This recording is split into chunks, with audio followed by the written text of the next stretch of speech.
And moving on to some more updates and breaking news coming in now. Asaduddin Owaisi has questioned the UP population policy. He says that he will go to court on population policy. This is the latest reaction coming in from the AIMIM chief, Asaduddin Owaisi, who has slammed the UP population policy, stating that he will take the legal recourse on the population policy.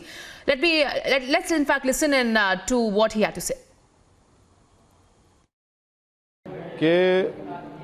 Modi सरकार ने दिसंबर 2020 में supreme court में एक affidavit लिख कर दिया कि देश में 2 चाइल्ड नॉर्म की पॉलिसी नहीं बनाई जा सकती, क्योंकि टीएफआर जो रेट है वो काफ़ी गिर चुका है और उसकी ज़रूरत नहीं है। तो योगी सरकार, जो मोदी सरकार एफिडेविट देती है, उसके खिलाफ जा रही है, नंबर 1। दूसरा यह है कि हमारा जो नेशनल पॉपुलेशन पॉलिसी था 2000 में हमने उसको शुरू किया।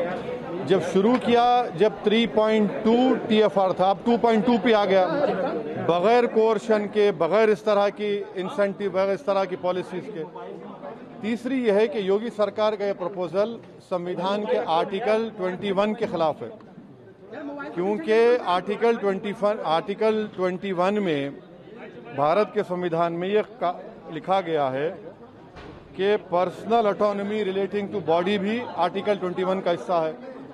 चौथी बात यह है कि सुप्रीम कोर्ट के कॉन्स्टिट्यूशनल बेंच का जजमेंट है पुट्टुस्वामी का, जिसमें सुप्रीम कोर्ट ने यह कह दिया कि आप कोर्शन नहीं कर सकते किसी को। जस्टिस चंद्रचूड़ का जजमेंट पढ़ना चाहिए।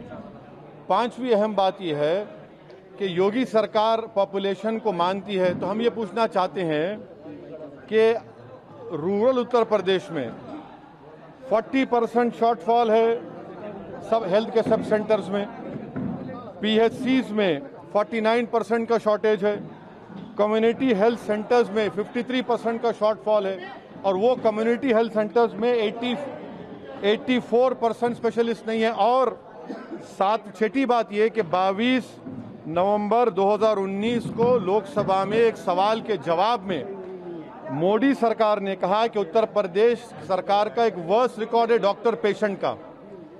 क्या योगी आदित्यनाथ ये बात को मानेंगे कि उत्तर प्रदेश में 4509 डॉक्टर्स की ज़रूरत है पीएचसीज में, और सिर्फ 1344 काम कर रहे हैं, 3665 का अपॉइंटमेंट नहीं होता है। और इस तरह के प्रपोजल में सबसे बड़ा नुकसान महिलाओं को होगा, इसलिए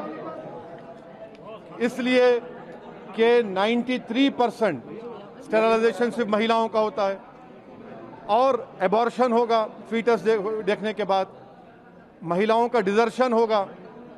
और आप ये कह रहे हैं कि प्रपोजल में कि हम रेशन नहीं देंगे, वो भी आर्टिकल 21 का वायलेशन। आप कौन होते रेशन नहीं देने वाले? All right, so that was the first reaction coming in from Asaduddin Owaisi of the AIMIM, who has in fact now stated and questioned the UP population policy. He says that he will certainly take the legal recourse and go to court on the population policy. Let me go across to my colleague Aishwarya Kapoor as well, joining us over the phone line.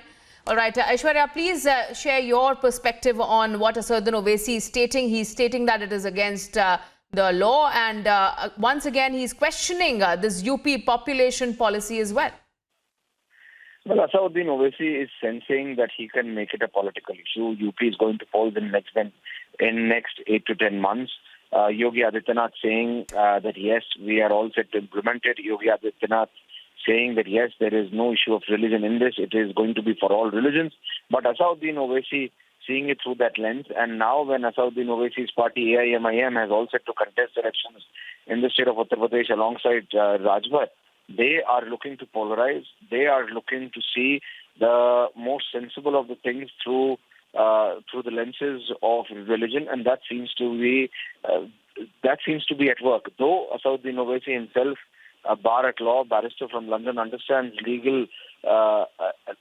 legalities of matter for that sense, but then at the end of the day, he understands that if AIMIM needs to make a dent in the upcoming UP polls, he needs to have his kind of politics. So he's trying to bring his pitch of play in Uttar Pradesh. Whether BJP will allow it or whether the other opposition parties to the likes of Samajwadi Party and BSP, whose arithmetic and whose plan Asauddin Owaisi is very clearly disturbing.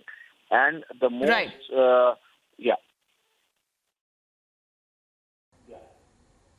All right. Thank you so much, Aishwarya, for getting us that perspective. We'll be closely tracking the developments.